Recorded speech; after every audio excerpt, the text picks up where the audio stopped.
Are we live? There we Oh go. my goodness. Probably already streaming. Remember last time when we were waiting? Oh, and then I got to go on my phone. Okay, hold on. This is crazy. Wow. This is It's actually going to show me what's happening. well, you're not on video anymore.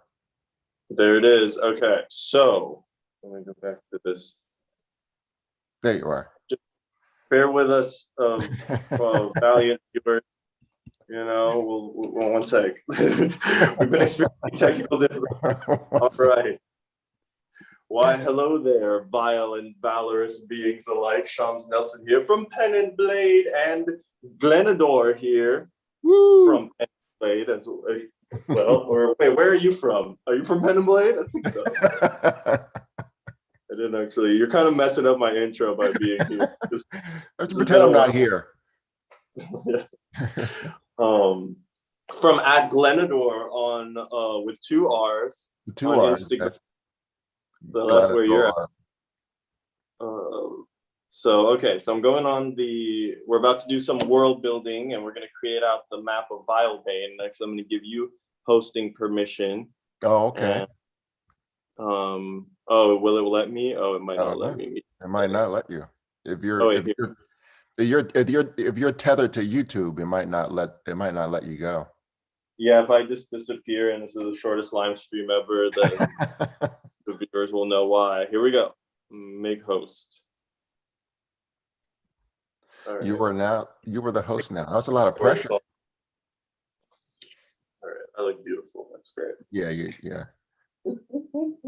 Okay, cool. Yes, we're on live. It looks like. Oh, there's some people in the chat. Eric Martin and Michael Darden. Hey guys. Hey. Eric has pointed out he's a master of observation and says you're live. Yes. And then Mike Darden has been waiting for this apparently. Sorry to keep you waiting, bro. Oh man. Well, he was here last time, I think. Yeah. I believe so. So we're about to get started, and so we're definitely into having some interactive feedback and yes. co-creating this world, as a team, as a Pen and Blade family. Now, do we need to like recap what we did last time, or just kind of like pick up where we left off? This is totally impromptu, so we have no plan for our structure for this. Yep. So wait, why don't you do a recap? I'll be curious. All right, so we came up with the land of Vilebane. Let me see if I can just pull it up real quick. I did a map on Incarnate. Oh, that's not it. So if you didn't see the last episode, you can see the hand-drawn map I did, and he recreated. Oh, right. Let's start with that. No, go ahead. Oh, okay. That's our last episode, so we're gonna. Yeah, so we did marketing. Sham, you sketched the map of. We came up with the name of Vilebane, and then we came up with the name of. It was the hand of the Titan that swiped out. The this swath of land right here in the midst of this mountainous forested land. So the time frames we're not sure of, but the Titan came in and swiped out in anger, swiped out this. So these lakes here are actually, it's like a swamp and swampy evil territory. And these are the lakes that were left behind by his gigantic hands. He's left these scars which filled in with water. And over here is Edgeland. Huh? Was that? Are you sharing the map yet? Yeah, I'm sharing the map now. Oh, why can't I see it? Can the viewers see it? I'm curious. You know what? I'm sorry. Let me see if I can do this.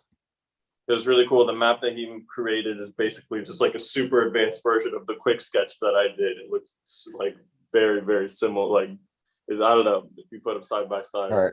It says allow Zoom to share your screen. It has open system preferences and. Are you serious? Oh, I really want to see that. Hold on a second. Let me click on this. Zoom us. Right. able to. In the meantime, I'll continue the summary. So I remember that we had the edgeland forests and Vilebane. And so the edgeland forest, the part that still hasn't been corrupted by the Titan's dark hand. And Vilebane, everything there is just like twisted and wicked and basically dangerous and evil. And so I remember we also decided that there would be some secret enclave of humans that survived the swiping. And they were kind of like these darker folks. And we talked about a dragon. Oh, there we go. There we go. So you can see clearly. I know. I'm like talking away, and it's like I'm not even showing anything. Okay, sorry about that. Yeah, no. So I was like, it sounds like you're pointing at stuff, but I'm not seeing it. Right. So, all right, continue where you were at.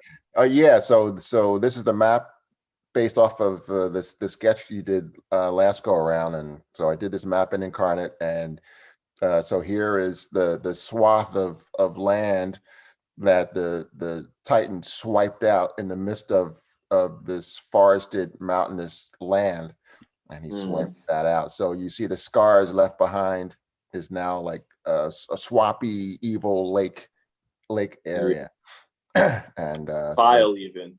Yes, it's quite it's quite vile. It's very vile. You'd be surprised how vile it is. Cool. And then that's where we're going to focus today. So I guess we don't need to talk too much about the edgelands, but I also like how you added a few features which are really enticing to me. The plains of Farinor. Oh, you can read that, yes. To the east, yeah. And then in the north, there's a volcanic structure. Yes. Krabonfell. I had to give it that kind of Viking like name because everything north is like Vikings. No, I feel like Krabonfell is going to play a key role in this map, in this region, and I'm curious that maybe will be the next episode or the episode after. We'll probably we'll have to get into that. And so if you're a viewer and you're watching this and you show up to the next episode, then if you come up with some ideas for Krabonfell, we can incorporate them potentially. I like there's that river delta up there at the top. Yeah, right there. That's cool. And then there's also like a structure in Edgelands. In the Edgelands, like some kind of right there. Yeah. So that's kind of cool. It's something I'm wondering what that will turn out becoming. It's a fortress. Looks very dwarven, but that remains to be known. And then one other thing that I noticed from the map you've created, which I really like, is the fact that there's the ridges. So you can tell there's a pretty significant height difference. Along here on both sides. Vilebane. Now I'm thinking like, okay, imagine these edgeland rangers. So one of the main things we had there's this group of what is it called? Coalition of rangers or something. Yeah. Who protecting the edgelands, who were protecting the forest lands and the people who dwell in there from the creatures of Vilebane. Right. So they could be like posted up here on these rocky edges. They've got their bows and arrows shooting down at the creatures who are trying to scale up there to wreak havoc. So that's really cool. Right. So they can be like fortresses all like along here. Mm-hmm. Definitely. And watchtowers, little like. Right. That's what I meant. Watchtowers. Yeah. No, for sure. And I wouldn't be surprised if there's one or two, larger fortresses in the most dangerous part, place where they tend to come in the most. So I didn't know how swampy to make all the swamp trees. I didn't know how swampy to make it because I want to be able to see the actual features. I don't want to cover it up with a bunch of trees. But there are mountains in here, so that kind of shows you the scale of this. So I added a little grid line in there so you can kind of see, if it's like 5 miles per block type of thing, or maybe 10. And so that cave there, is that the dragon's den? Good catch. You have good eyes, man. Yeah. No, that's what maps are. You've got to dig out the detail. I added little features. Yes, very good catch. Actually, I forgot about that. Cool. Oh, there's even see a couple other little caves, or one other one at least over there. Okay. Right here. So today we're gonna go through. You So, picked out like I think you said 10 potential. Was that or did I make that number out? of monsters? Potential features, yeah, monsters from the Monster Manual 3.5 Yes. edition. That and we're gonna kind of try to see which ones we want to work in here and what their roles will be. And Yeah. then So I just kind of grabbed some like creatures and not so much like shadow beings or liches or anything like that. So mm, one of the things we did talk about last go around was actually the lich and the dragon. Adding a lich was the bad guy. okay, yes. And I love the idea that the Lich was one of the rangers, one of the prominent rangers who went into Vilebane in order to basically release the curse, to find a way to release the curse on Vilebane, to return the lands to Right. its natural being. Right. And he was thought lost and dead, gone, and then he returns. And there's like his brother is probably like one of the more prominent Edgeland Rangers, maybe even the Right. leader of the group. And he realized that was his lost brother. His lost brother. So we hadn't decided if he was going to return like undercover lich. I think we actually used that term. Right. Basically, like in disguise, then not knowing that he's corrupted, or how that would work out, or if it would be obvious and they would have to decide if they could trust him, even though he has this dark, Right. magic in him now. But yeah, that's cool. So that's kind of sitting out there.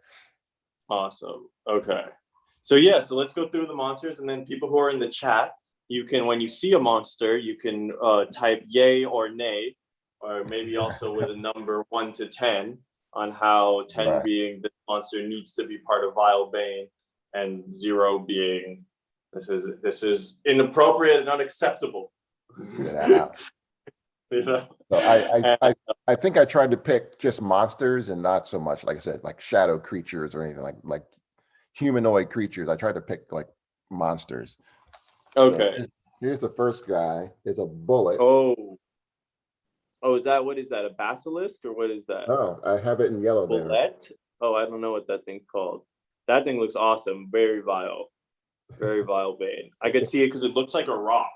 So I feel like you'd be like walking around in Vilebane. You just think there's a rock in the swamp, and all of a sudden it just It says, also known as a land shark, the bullet is a terrifying predator that lives only to eat. It is universally shunned even by other monsters. Ooh, that's okay. That has to go in there. There's nothing more vile than something. It's a solitary creature. It says it's solitary. And ooh, I feel like our lich, if he has a steed, that would be a pretty something like that, right? Steed to walk up on one of these, and you're just like, oh man, that guy is hardcore if he was able to tame one of these. Yes. Exceptionally the evil monster creatures that even other monsters are shunning. That's ridiculous.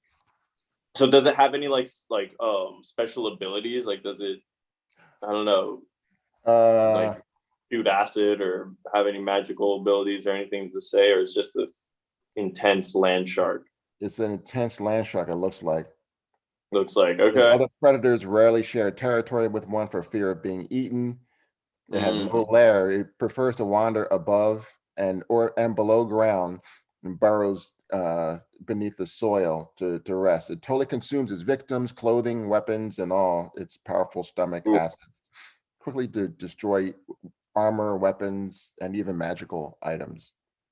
Oh man, okay. I was gonna say, I was like, well, armors and weapons, sure, but then it would be cool because if you defeat a bullet, and we could alter this for our world, whatever magic items it ate would be like, would be the only thing not to deteriorate. So you gotta like cut open its stomach and be careful that you don't get stomach acid sprayed all over you. That would be serious damage. But if you could, you might find like a magic ring or like a dagger or something. That's like, remember, that's what Gollum was preparing on doing with the spider that the spider was going to eat was going to eat Frodo and eat the Yeah. ring, and then basically poop it out. Oh, okay. So yeah, because Gollum wouldn't have killed the spider. But yeah, no, okay, Yeah, that right. makes sense. That's good So plan, Gollum. Idea. it doesn't look like it has like any kind of magical powers. Hmm. And then do you think that creature would come into the Edgelands? I would think. In order to eat, yeah, there's no real Yeah. reason. If it's solitary, just kind of.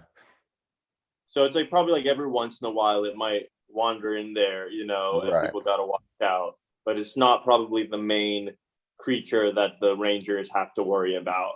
Yeah, I'm And assuming it's going to be different. It's Vilebane, so it's going to be a there's going number to of be it's a vile. variety. It's vile. Ooh, yeah, I don't even like talking about it. All right. Okay, cool. That's it. All right, so we got bullets as part Yes. of the Vilebane ecology and probably close to the top of the food chain, but we'll see. I could see the dragon. Dragon might snack on these guys. That'd be the one thing. A pretty powerful dragon. Those Yeah, talons, those talons could slice open the bullet's gullet. The bullets gullet. That sounds like a metal band. Like a song. Gullets. All right, cool. All right. So the second one is a distraction. You can put the word up there so you can see it. Mm-hmm. Distraction. Okay. And here's all right. If anyone knows how to pronounce that, I don't know. Like type it out phonetically in the chat. That's all right. Yep, that looks pretty Vilebane. I could definitely see that. So what is this thing about? It looks like it's almost intelligent. I don't know. It doesn't have any eyes though. All right, does not have eyes. Let's see. It says the first thing it says, the dungeon dwelling distraction looks like some bizarre non-intelligent beast, but it's incredibly evil and crafty sadist. Oof, that's evil. Okay, very vile. Has so it's very like sound sensitive. 3-part ears. Let's see, from the amount of character focused. And it eats people, I guess. I mean, that's its thing. It wants to feed. Yeah, it says it feeds on death and misery. They haunt. They haunt inhabited underground complexes, spreading woe for evil's own sake. Okay. So they're actually pretty intelligent, or they're at least intelligent enough. Yeah, pretty intelligent. Have an agenda. Oh, they're super intelligent even. Okay, cool. What's their intelligence score? Oh, maybe, good. You know, dude, I don't it's know. Like 8, like 16. And then I'm curious. Yeah, I'm not sure. But I'm guessing it's at least smart enough to understand human language and stuff like that. So these guys, like, if there was a number of them, I could see them being like one of the large. They want to spread misery and woe. Yeah. So think of the velociraptors in Jurassic Park. So that would be something where it's like they're gonna want to like outsmart the Rangers, get past their defense, and actually go and just havoc on the cities or the towns. You use distraction, like, so you have one will come on the one way, and then 2 more will come around from the back. Oof. That's why the Rangers have to be so. That's why they're Rangers. You know, they have to have like right. They have to know the forest front and back. They have to be able to. So yeah, I'm curious how they use sound, so they can blast sonic energy. Oh, interesting. Okay. I wonder if the Rangers would have any kind of defense against that. That'll be something we can look into next episode. Right. It's gonna be like, okay, how do the Edgelands deal with all these creatures and these enemies? Right. Okay, so that's. I'm trying to think of like societies might function. These guys, so they live underground is what they prefer. I'm guessing then they should have some kind of digging, you know, like, and if they're sadistic and stuff, maybe they even like kidnap children from the Vilebane, you know, like the humans who are there and make them mine. so that they can dig passages Yeah. under. Well, it doesn't say they live underground. It doesn't say that.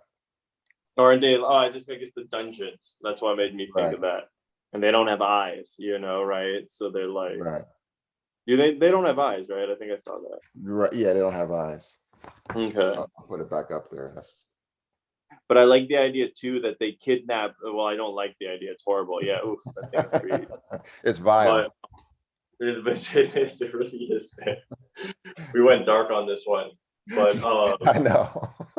but I like the idea that they try to be like, instead of like just killing people when they get into the towns and edgelands, they might try to like snatch up people to like enslave them, to work in their, Yeah. So they work on more than just instinct. They exactly they plans and strategies and I'm assuming they don't talk, but they can communicate. Yeah, they communicate somehow.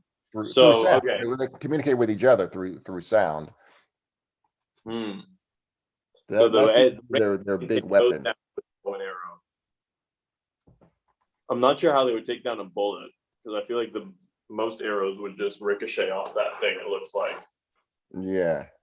unless you have quite the heavy bow, higher level, more powerful ranger might be able to wield. Take down yeah. I mean, Smog went down in the Hobbit, so. Or I was gonna say hit it right in the right spot. Right. But yeah. But you got to find the right spot. No, it makes sense. But the distractions, those would be evil graboids. Those would be the ones where I could see them like someone Katie Kofama says they sound like evil graboids that learn as they confront. Oh, I like this graboids. I don't know if that's a real word, but like that they're grabbing people. A what? And then Graboid. yeah. So they learn. The thing though, I like the idea also that they're learning. So as the rangers become more adept, so do they, and they like learn the rangers trick. How do you combat that? I don't know, but I guess the rangers just have to keep stepping up their game. So I'm guessing these edgeland rangers are pretty hardcore. Yikes. You know what I mean? They might have like traps, like they got traps or triggers set up to shoot them. I imagine almost like what if they have, we were talking about birds trained and stuff like that. Like there could be something where when some creature that's very sensitive to their presence, that like triggers them, is trained somehow, like make a noise or to like fly up or something, and they keep an eye out. They're like, oh, there must be some over that. But it's like the rangers could carry like these type of ear coverings. So because since these creatures work through sound, if you can't really hear them, then these animals are more vulnerable to attack, because they use sound as a destructive voice. So it's like if you're not prepared, it's like ah. Yeah. But if you have the ear coverings, and then so these rangers might have some special ear covers, like some technology. No, just like actually like elvish leaves that they wove together and just kind of strap them around like headphones or something like that. That would be pretty cool, actually. That would give them a cool look. Right. So in other words, it seems like that they use sound as a weapon. And so that's their main offensive weapon. Offensive, not offensive, but what is offensive? This is offensive. But if you can blunt that sound, then these creatures are vulnerable. Then you can attack them. That makes sense. If you don't have the ear coverings, you can't get close enough and then they can attack. You're almost a sitting duck. That's an interesting like mechanic. And then by the way, the graboids is a Tremors reference. I remember that movie with the Tremors reference. I think I saw the first movie. The first one was the best one. Oh, are there more than one? It's like 4 of them. Oh, it's one of those. Okay, yeah, the first one I think was pretty. I remember being entertained when I watched it. Yeah, it's Kevin Bacon. Okay, nice. He would be a good edgeland ranger, honestly. Okay, cool. So then we've got the distractions and the bullets so far. Bullets. All right, so that's two. So I'm like I said, I didn't. I just looked and grabbed what thought would look like cool monsters. So I didn't look at all the details. But the third one is, I think you might like this one, a digester. Oh, I remember this guy from this book. He's a weird one. Yeah, it looks like he shoots acid. Yeah. Yep. That's a pretty decent one. Okay, that's cool. And I could actually see them. That looks like something that the distractions would like tame as like, would like breed like their Oh, lives okay. basically. Doesn't it seem like they? I don't know. Somehow they Oh, look I like guess they I come could see together. like a fight between a digester and a distraction, Mm. Or either that, or okay, maybe they're the natural enemies of the distractions. something like that, So right? are they very big? It doesn't look like they're too big. They look like they're around the same Just kidding. size. I was just trying to find that. Yeah. Because it'd be cool if they're giant. And you know what? We're doing our own world building. So I actually like the idea there. Maybe we make them like, maybe not as big as a T-Rex, but like pretty big. So it's like Right. when one comes roaming into the distraction camp, they're like, ah, like they all start like screaming at it and and it just gets mad and shoots acid everywhere. It's just horrible. Like that's what Vilebane is made of. Like this is a day in the life of the Vilebane. It's just like Right, acid, exactly. horrible sounds. Right. Terrible. It says here like a digester is a hunting and eating machine. Okay. When it's not hungry, which is rarely, it lies low and avoids most other creatures. But when hunting, it looks about for a likely target, then charges forth and delivers a big spout of acid. I feel like that would be one of the few creatures that could eat the bullet because it would shoot acid on it, right? To Okay. like melt it away. So I feel like that's pretty much the top of the food chain, unless there's something else even more vile. But just these like they're rare, huge, and if you run into one, it's like, oh man, It's over. it's pretty much yeah. Because then not only can it like run up to you and eat you, but it can like shoot acid at you from a distance. From a So distance. like you know, um, but I feel like it would be an easy target. They probably wouldn't want to come up to the edgelands because like shooting down at it from a ridge wouldn't be the easiest way to take care of it.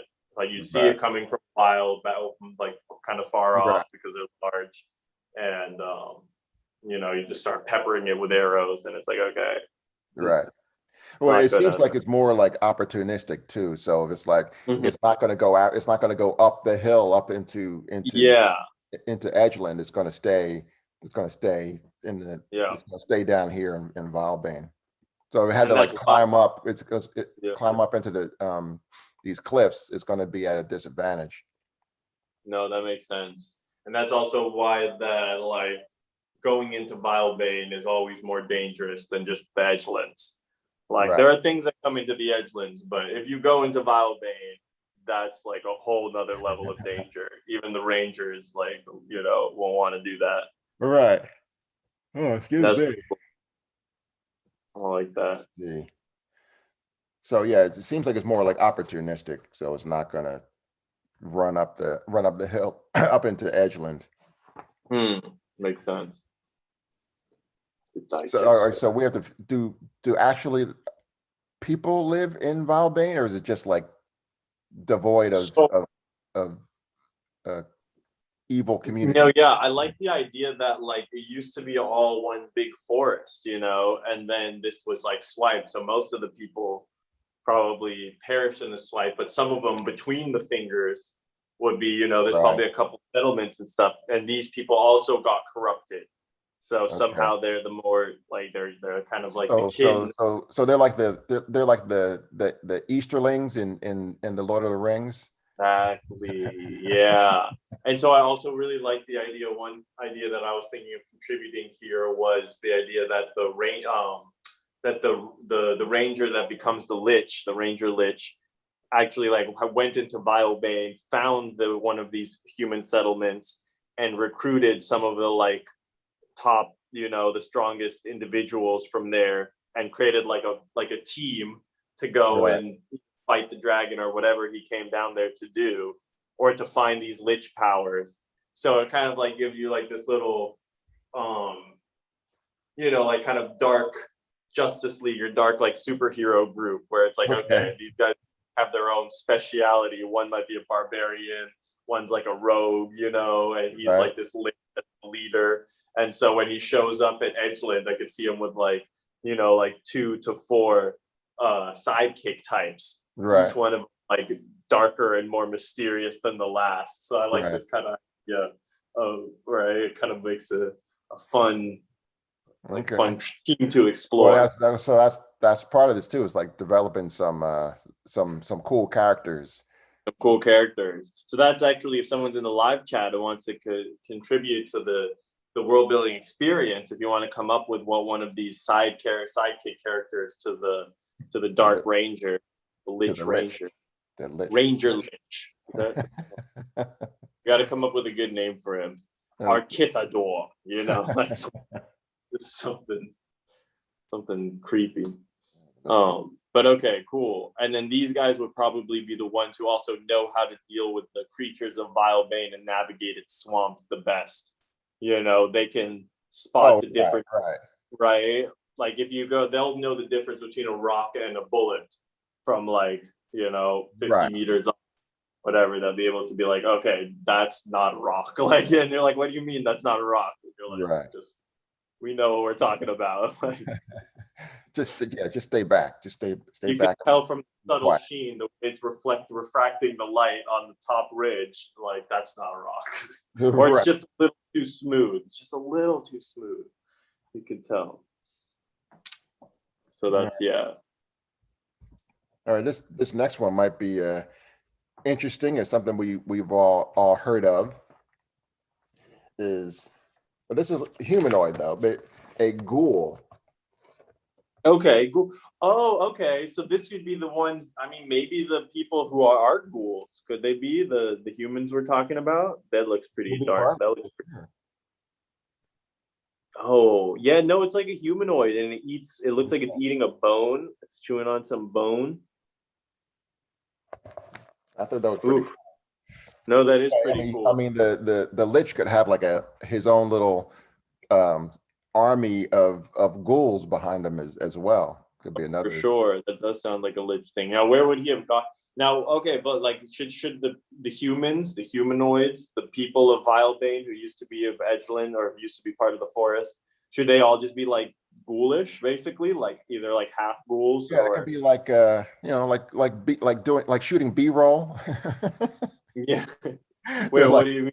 They're like side characters. They're not like main characters. Yeah.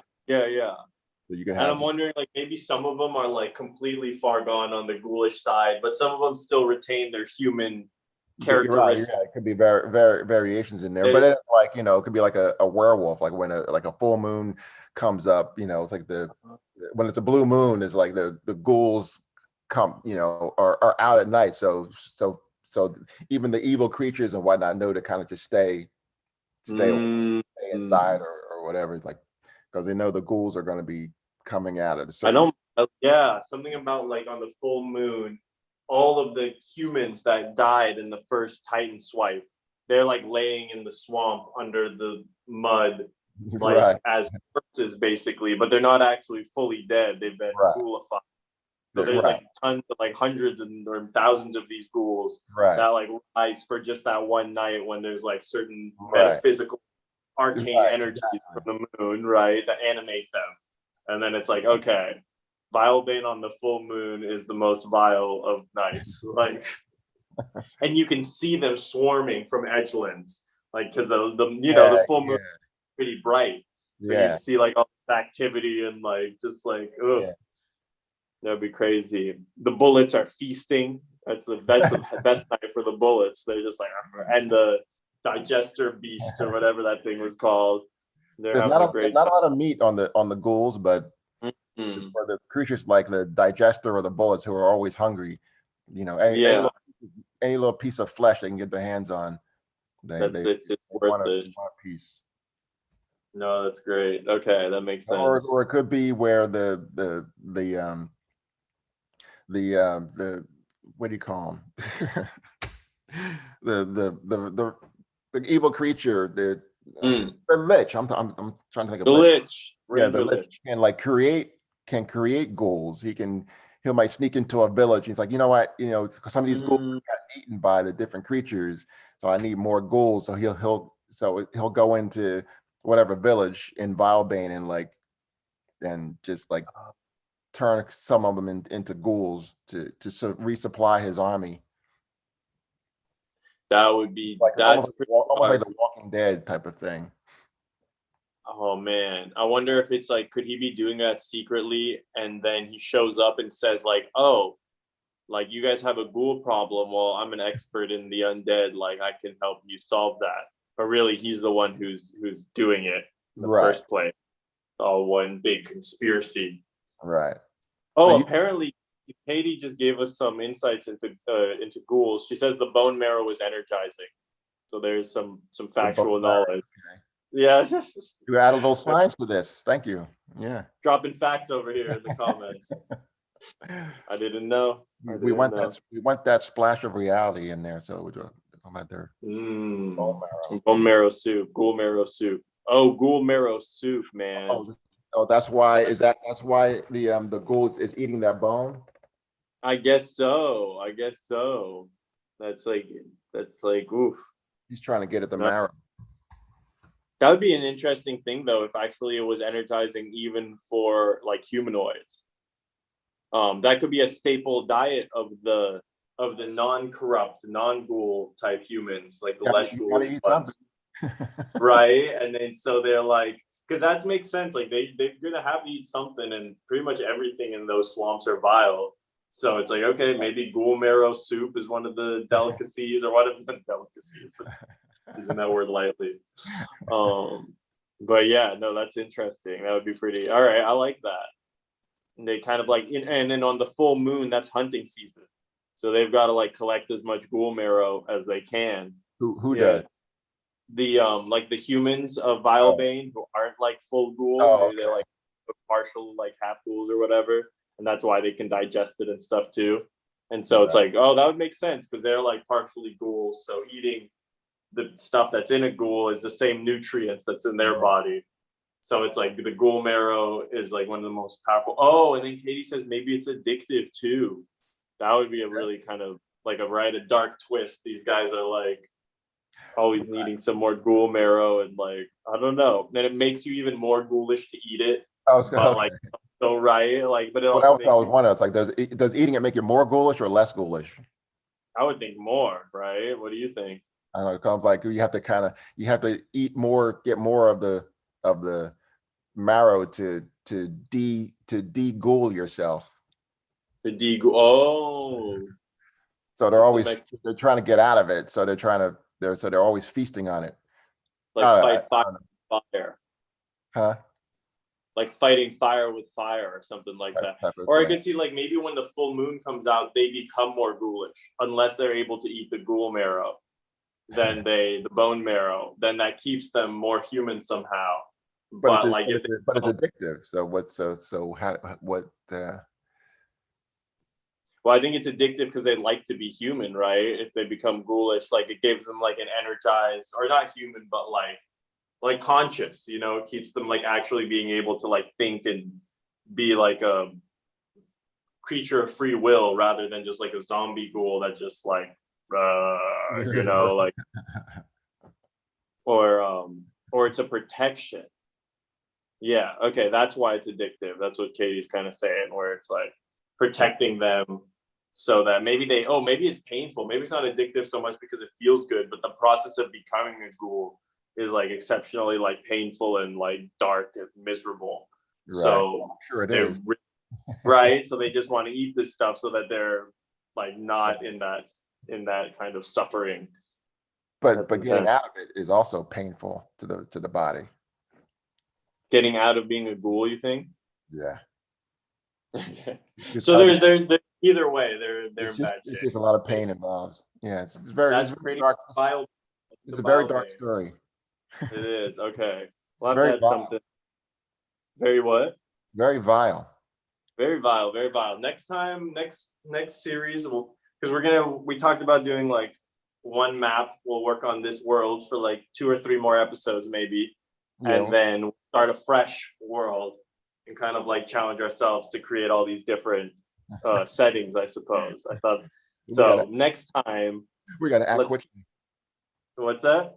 We have to act quickly to develop all the characters and. Yeah. No, it'll put a little fire under us. But next time, let's make things something a little less vile. You know, like we'll switch it up for our viewers who are like, okay, this is really something, you guys. This is really something. Yeah, I mean, I was going truly vile. Truly, Yes. it's so vile. Wait, it's vile, so the double-edged sword is hacking for sure. Yeah, okay. And Katie's just like basically saying, "Yep, that's vile." You know, every direction you go, it's just more vile than the last. Yes. Basically. Yeah. My list doesn't get any better. So here. Oh, all right. Let's get through this, man. Let's power through. It's our favorite. That's the hag, right? Is that right? Night hag. Yes. Yep, that makes sense. I think they're basically like undead witches, if my understanding or memory is correct. Is that how you're understanding them? Merciless and evil. Blah blah blah. That's par for the course. Yeah, pretty much. I mean, actually, it went pretty far. I mean, it says night hags are creatures from the plane of Hades that constantly hunger for flesh and souls of innocent men and women. I'm like, well, it doesn't have to be that vile. Like, okay, wait, hold on. I'm at my vile quota here. You know. All right. Well, I mean, we don't have to go with all these, with all these. We can probably pick like 2 or 3. Yeah, I mean, I feel like there's going to be tons of different stuff in Vilebane. Like if you're playing this as a D&D campaign or something that, you can throw in whatever you want. But we're like, okay, what are the main creatures that you're like likely to come across? And I feel like in Night Hag, there'll be some, strewn about. There'll definitely be a couple out there. But they seem like they're more rare creatures. If there was one, it might be like a key component in the story sort of thing. That like she actually has like a name and is like an individual rather than just like a type of monster that just like wanders about. Like in the story that I'm writing, I mentioned night hags is just being creatures and not like from Hades who are stealing the souls of innocent women. But so how did you what's the night hag lore in your world that you're? Oh, I just mentioned it. It was like a conversation about other, and he mentioned, oh yeah, in this area there, it's like this creature and hags and that type of thing. No, that's exactly. Katie was just saying like some of these could be legends or myths that players are warned about. Like very few people have seen or encountered a night hag, and those who have don't return to tell the tale, sort of thing. You're just like, you don't know what the story is really. They're kind of mysterious. So I like that. Also, she contributed for our next world of a creature. She said, now you need butterflies with magic dust. So for our next world, maybe we'll go in that direction where it's like, okay, what would a world look like? In the harvesting the dust to do something, it could be interesting. Well, I mean, we would have to come up with some characters that live in Edgeland who are able to combat, these if any of them infiltrate. There could be some butterfly type creatures in Edgeland. That's true. Some kind of like magical, like fairy type of fae, creatures and butterfly types that could have some kind of dust that could be collected to do something. That's the whole thing. I mean, all of Edgeland, not just Edgeland, but on both sides, like over here too. This is all one giant region of fae, of creatures like that. And the Titans wiped out that one middle part and cursed it. So I feel like so the Titans are almost like the antithesis of the fae, of the they're kind of like the light side of the arcane magic are these fairy fae creatures. and then the dark side of like arcane magic are like these giant, titan Right. forces of destruction, Right. and like the Fae would be forces of like life, like Right. they Life cultivate the forest and and the light. trees, and yeah, and light. No, I like that. That's pretty cool. Yeah, That could be a good theme to work off of when we start working on the edgelands, to be like, okay, this is where the creatures of light live, and they're like the natural. Maybe they did something to piss off the titans, or the titans just naturally don't like them. This is why this right. happened. It could be a legend of like one specific Fae that was prominent, like a leader of them, and he was at where the Vilebane was. Maybe there was like a headquarters, or like that was like one of the most beautiful lands of the Fae, and Right. so in order to strike that vengeance against them, it was clawed out. But then he was banished into the ocean by some Right. like, so he wasn't able to get everything destroyed.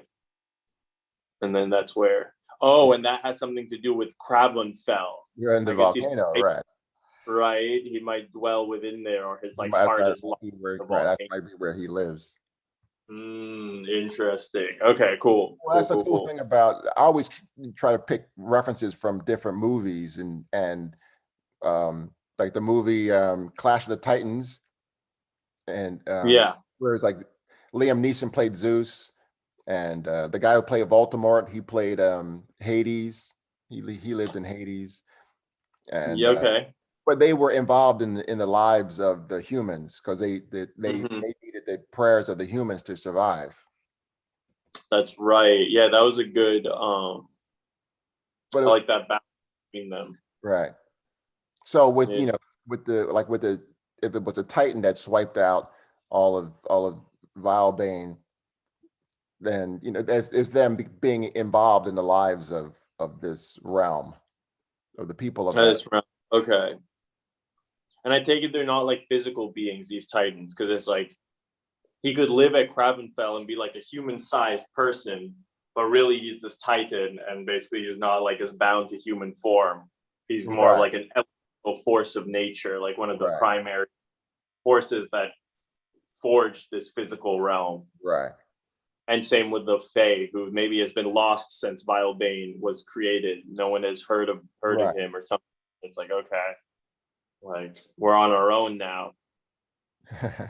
And now we're getting deep because it's like I don't know if I was talking to you or I was reading it about how certain beings where they're able to separate their physical selves from their like spiritual selves. It's almost like in Catholicism where it's like you have Jesus, you have God, you have the Holy Spirit, but it's all like one. Oh, Able to interesting. separate the. I don't know if I was reading that or talking about to someone I about don't it. think we chatted about that, but I like this idea that like the phase, like almost also Sauron has that certain thing where he had a physical form, but his physical Right. form was destroyed, but he has like the spiritual form, and then he Right. also has like he's like the ring is also somehow part of his form. Right. Like this, he's kind of like, so I could see how like the Vilebane, when it was created, this Fey leader was physically destroyed, but like his spirit somehow is still like dwelling and is Oh able to be, yeah. or like maybe like Still an dwells oracle in from the land. Yeah. what is that? Like his spirit like still dwells in the land. Yeah. No, I like the idea of like, remember that Oracle of Delphi or Delphi, for you want that. So that could be like one of the things I thought about in Edgelands was like, well, I'll save that for the next episode. But it could be a kind of an oracle type of thing where they are able to gain wisdom or like communicate with the spirit of this Right. ancient Fey, archetypal entity, Right. and like gain some sort of protection or wisdom from there. So that'll be something to think about. Interesting. Okay, cool. I dig it. All right. So yeah, like I said, my creatures don't get any less vile. So I just I'll keep it like coming. a humanoid form. I said I didn't pick any humanoid, but where's the name? Ooh. It's a night walker. Night Walker. All right. Is that like a zombie type? Like what are the Yeah, I mean, basics? I didn't really read into the details. I just kind of thought it looked cool. What's a like super short description? The one that's like in Uh, italics. just to get like some flavor. Let's see. I don't think, what would I make of those? These night walkers are human-shaped horrors that haunt the darkness. Wow, they're 20 feet tall and weigh Oh, wow. 12,000 pounds. Ooh. Oh, They live okay. in So dark they're not areas ghosts. where they can almost always surprise the unwary. I don't know how you can surprise anyone when you're 20 feet tall, but That's what makes them night walkers. That makes me think that those could be the bodies, like the physical forms of the Fae that were, like they detached their spirits. They used to be these 20-foot tall, like beautiful, right, kind of like humanoid, the like Fae leader guys who were in Vilebane. Maybe there was right, like a council of them. And then now their physical forms are like empty shells. And they just like are these dark, powerful, maybe almost like mindless.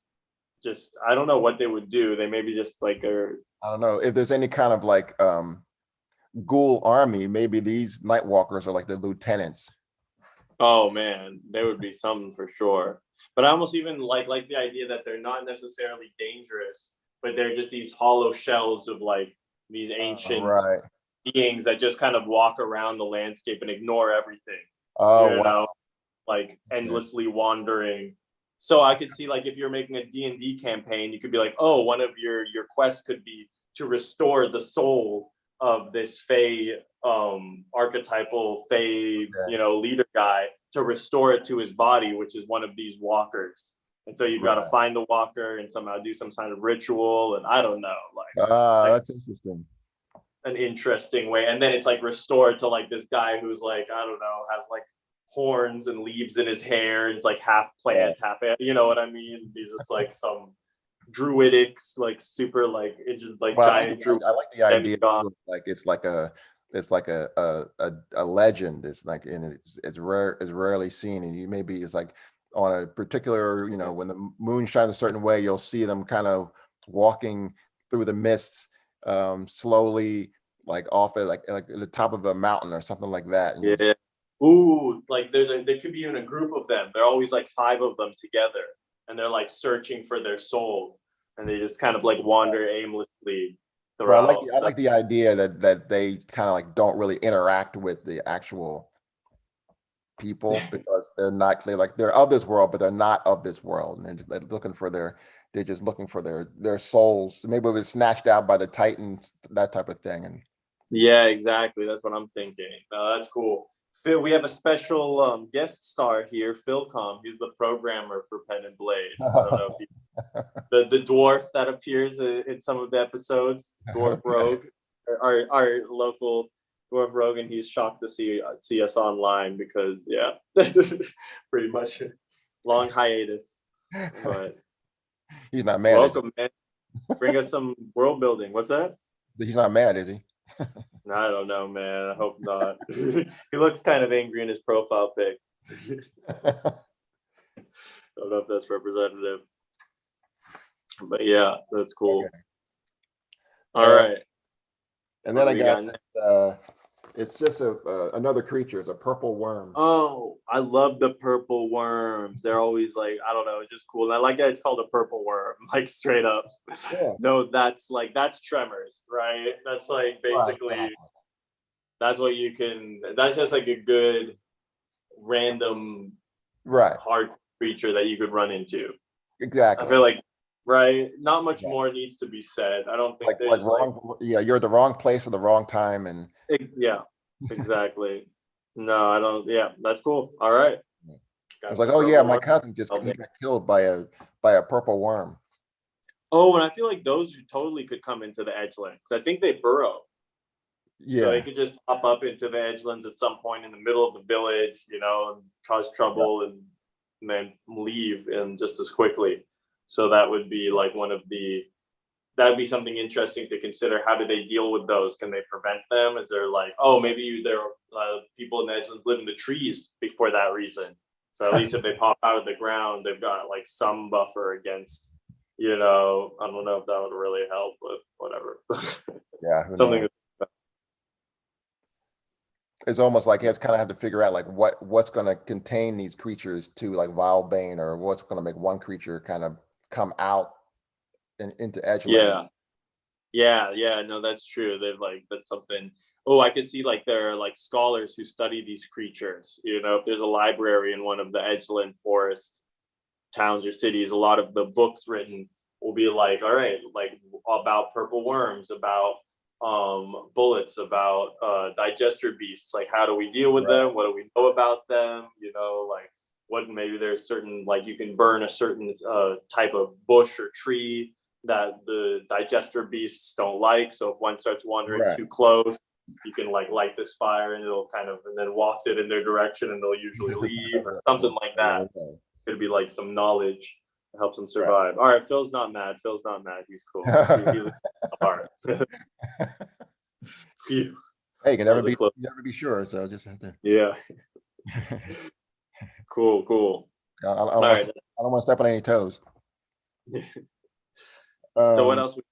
All right. So there's another weird creature, a Remoraz.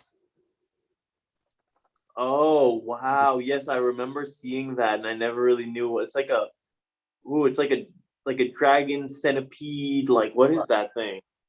But you see the size of it, because you see the Yeah. size of the dude there. No, that's interesting. I would love to see a battle between a purple worm and a Remoraz. That would be an epic showdown. Right. Yeah, oh, that would be pretty. If I was to create, like, if I wanted to make like a set of villains, if I was making like a D&D campaign where Vilebane was part of it, and I was like, okay, I want some hardcore, like, final bosses, I would make one riding a purple worm and one riding a Remoraz, and they're like brothers. And they're just like this hardcore pair. They just like roam around on these giant snake-like creatures, just like showing up like, no, you know. Well, these are more like icy creatures in the. So I mean, at least according to the book, it doesn't have to be, of course. Yeah, no, fair enough. So But maybe they live like, in the northern realm or up yeah, around you got some. Oh yeah, that's true. We could have them up in the. Those could be more edgeland beasts. Yeah. You know, that come. They usually stay up in the mountains. Oh, and that's a good reason why, because we kind of isolated this area with the two mountain ranges. Right. So whatever's outside of that doesn't really have too much of a connection with this region. And so one of the big reasons might be because the Remoraz are out there in the mountains, and so people don't tend to try to cross the mountains because you pretty much are guaranteed. I know I would. Yeah, right. Gobbled up by one of these horrible things. Imagine seeing something like that in real life. Just with all the frills and the legs. And, it's like a gigantic centipede with spikes and wings. Yeah, no, if I see like a spider that's like bigger than like anything, I'm already like, oh. So if I saw this basically like a giant like insect dragon, just terrifying. All right. I have like one more, which I don't even know how to pronounce it, but it looked cool. All right, drum roll. Yarthak. Okay, what is that? Oh, it's like a flying creature. Yes. Oh, that adds another element to the story, because those guys could fly right up into the edgelets. Are they like smart or anything, the Yarthaks, or are they more just let me see, like animalistic creatures? Okay, it says it's blind, senses sound of movement by means of blah blah blah. Creatures yellow, blah, blah. Yellow. I imagine Vilbane's pretty foggy, so it might be a lot of blind creatures. So if you look also at their like strength, intelligence, dexterity score, the kind of basically, I think that anything below 2 means they can't understand human language. So if their intelligence is 2 or 1, they couldn't understand language. 3 is like the bare minimum. Like, I feel like a monkey would be like 4 intelligence or something like that, like a chimpanzee. So does it have like the intelligence score down there? I'm looking. Is it organization, solitary, or has 2 to 4? Environment, temperate mountains. It's like where it says like STR, strength, dex. It like has all the numbers and their HP and all that stuff. I think there's a little box somewhere. Abilities, skills, base attack, full attack. Should be somewhere around. About intelligence though. It'll just say like INT and have a number. There's like six ability scores: strength, dexterity, constitution, wisdom. Oh, okay. Oh, INT 7. 7. Oh, so that's pretty smart. That's like, so 10 is like average. Like an average human is 10. 10 of any ability score is average. So like 18 is super high, 3 is super low for most things. So 7 means it's like, you know, small, like it's probably as smart as a child, like a you know, like a young toddler, or maybe even older than that, like a kid. So that makes it very interesting. That makes it like, okay, it could probably have some kind of, you know, like less like some kind of plans, I feel like, almost. Right. Or it's like the one of the earlier creatures where it's like they have a plan of attack. Yeah, the distractors, I think they were. Right. No, that's interesting. So those guys would be, are they evil or are they more just like creatures, do you think? Are they particularly like, they're not sadistic like the other ones, right? From what I saw, they're just creatures. There is some creatures. Okay, cool. So that's kind of like, if they're hungry, they might attack you, but if not, like if you raised one from like an egg, you could probably tame it and ride one around or something. Exactly. Right. It's more like that. I don't know who would, but yeah, someone in Vilebane probably would. I wouldn't be surprised if those are like the chickens of the right, but they fly, so I don't know how that would work. Maybe they like bind their wings when they're young so that they can't fly, so they have like some livestock. That's right. That would be interesting. And then like you know, that's one of the things they eat aside from ghoul marrow. Is one of their staple diets are these yarthax, or what are they called? Yarthax.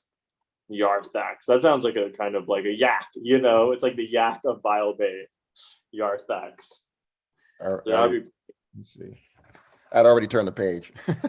No worries. So that's interesting. So I like the idea that there's this human settlements, and they eat this ghoul marrow, and these yarthax they raise as like livestock. And basically they're pretty hardcore because they have to deal with all these bullets, digester beasts, whatever else is in there. I'm guessing they must have some kind of purple worms. You know, like, what is that? Purple worms, those two. Yeah, purple worms. No, they've got to have like some kind of fortress, or like some kind of, or maybe there's just a high mortality rate when you live there. Oh, I don't know. High mortality rate. It's almost like back like medieval times, and it's just I just had to survive where you were. You just have to get day by day. You know, it's interesting. The one thing I wonder is, would they have like come together and built like, you know, like a Minas Tirith or like a Helm's Deep, where it's like, okay, we build these giant walls and we have like a watch. Is that like a city? Yeah, I would imagine it would be like I can see a fortresses there. Yeah, because not everyone's going to be fans of the ghouls or the whatever creatures are roaming there come the full moon. But it's I mean, it's this. I have this scale on here. So if this is like, say each block is 5 miles, you know, that's going to be, you know, about 30 miles right there. So it could be desolate, or it could be people, you know, sparingly about, or it could be like Lake Tahoe, where it's like big communities around the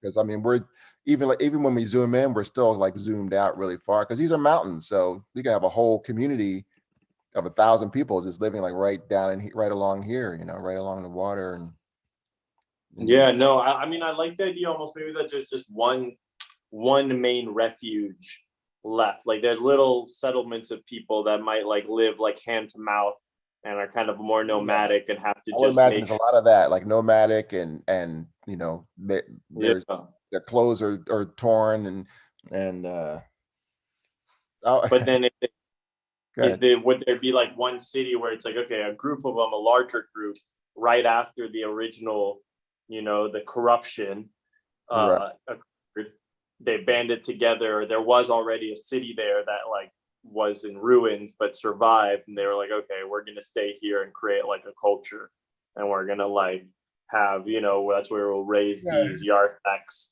And I mean, it could be like a good piece of land right in here. yeah, that could be pretty solid.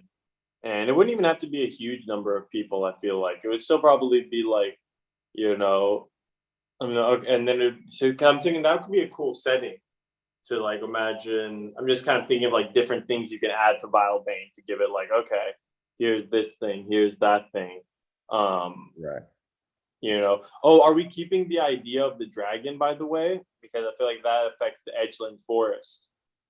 Yeah, I was thinking about that. Like dragons are hard to contain, so it's like you have to come up with a really good story to keep a dragon from Yeah. flying over into Edgeland and just destroying it. Yeah, so that was part of what I was wondering, because if we're coming up with the ideas for Edgeland next time, that Right. makes a big difference of how they, exist basically, or how they live.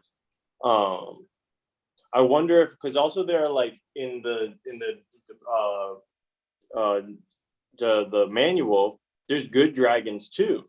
So like the Yeah. metallic dragons are like the good ones, and then the chromatic ones are the evil ones. Yeah. So it could be something of like, it's not necessarily evil, but it's like a primal figure. But we don't necessarily need it. But I feel like I kind of like the idea of having like two or three like big like focal points, I guess is what I'm looking for. Focal Right. points for Vilebane. So if there's like a dark city of like these ghoulish humans who will like have like a sustainable lifestyle, that would be interesting. Or if there's like one like big baddie, which is like this dragon or some kind of other creature. Um, I don't know. And if there's any ideas from the comments, let us know if there's anybody watching wants to contribute an idea there. So wait, Katie says they might be awaiting the return of, what is that in? Oh, like the people who are in Vilebane who have created the settlement are waiting to be rescued potentially.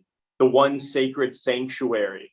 That's interesting. What if they're the ones who are like the least corrupted? So the ones who are in like ragged, like living hand to mouth, like nomadic, they're kind of almost animalistic at this point. They've Right. like kind of gone mad, and they're like probably cannibalistic. They're just like Right. barely still. But then the sacred sanctuary, I like, as Katie put it, that's like, it still might be pretty dark, but these people are still like kind of keep their wits about them, and maybe even have a remnant of the connection to nature and to life that once existed in there.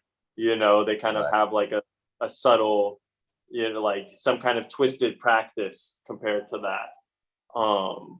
So there could be like the moon spirit, maybe like, because there's like the Right. Fae side of things, like there'd be like the sun, Right. the sun spirit, So the there's still a fighting remnant there in Vilebane. Are they trying to get out, or that's kind of where they settle? Like what's to keep them from that's a just good, leaving?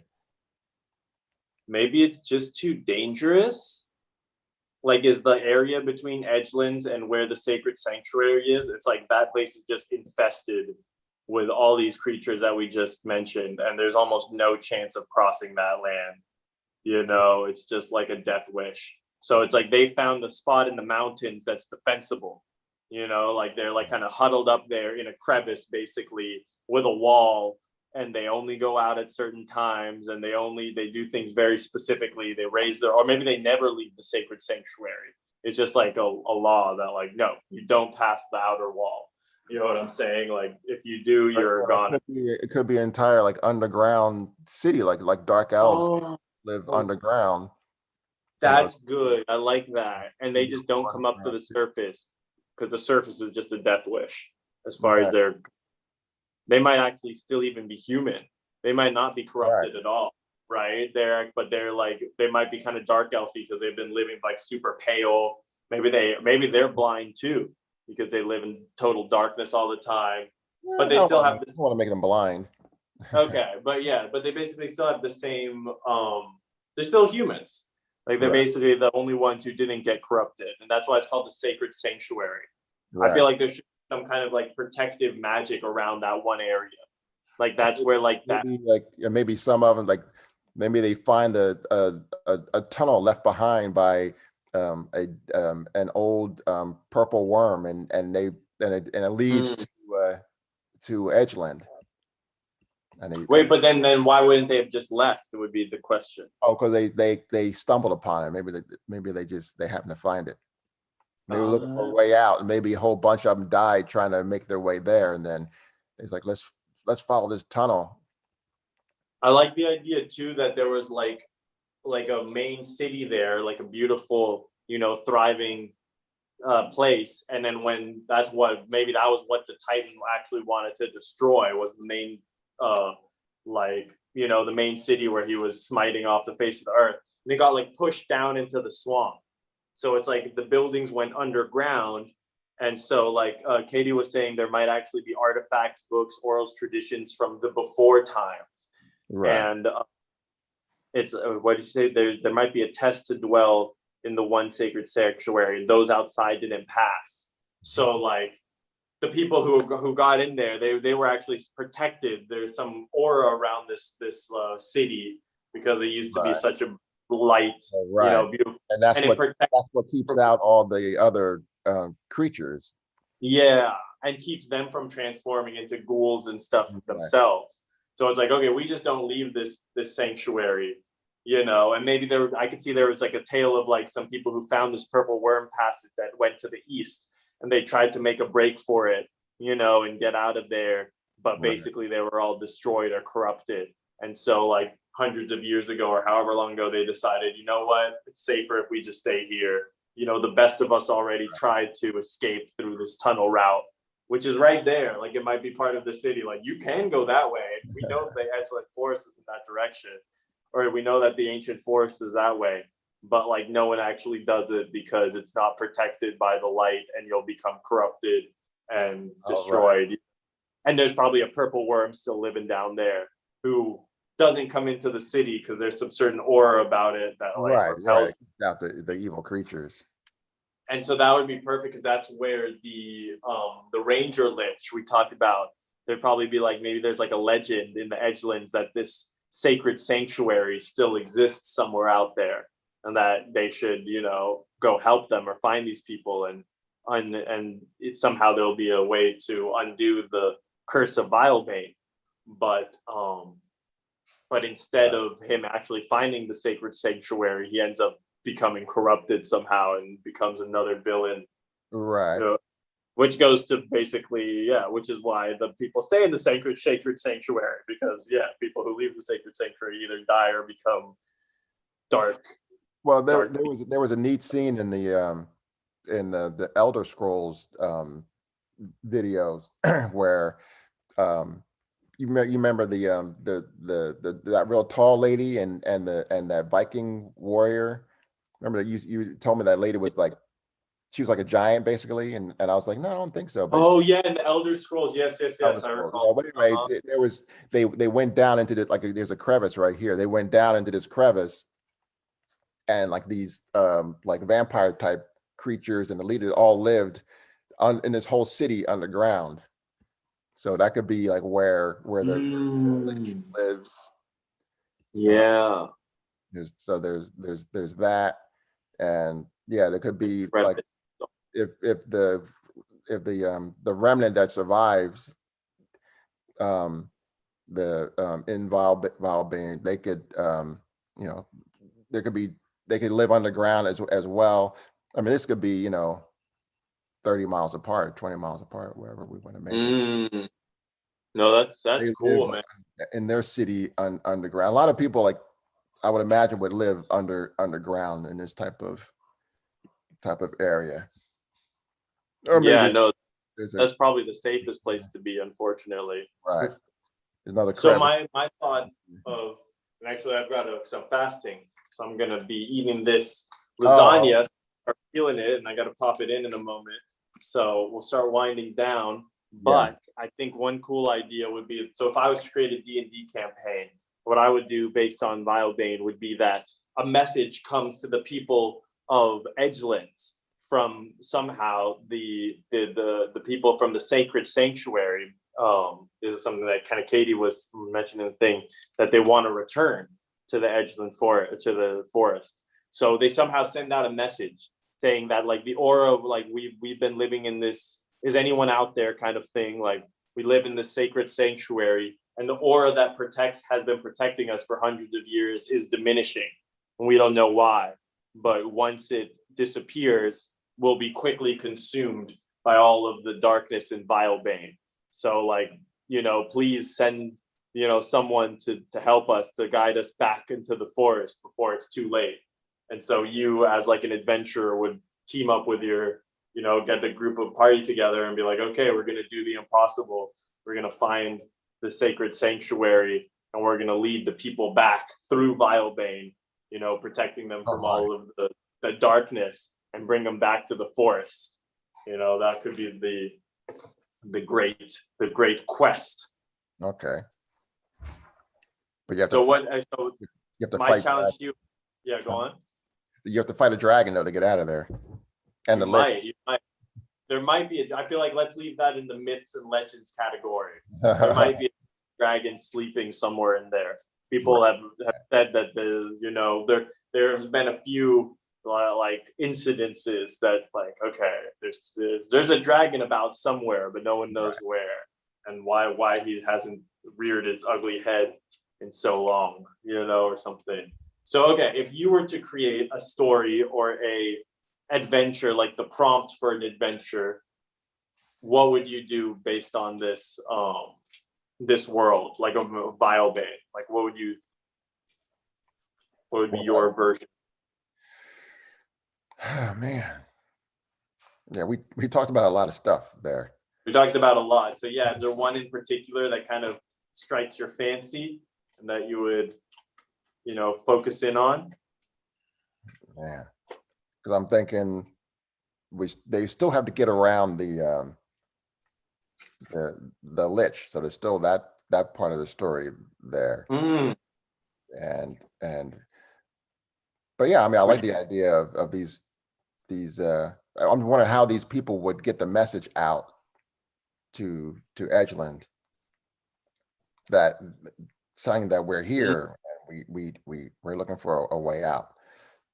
That might be the first adventure, that you actually start off in the sacred sanctuary and then it's like, look, someone needs to go and send this message, so we're going to send the best among us, and you got to get to the Edgelands and bring back help, kind of thing, like the Boromir, who's like goes out to Rivendell to find help in the times.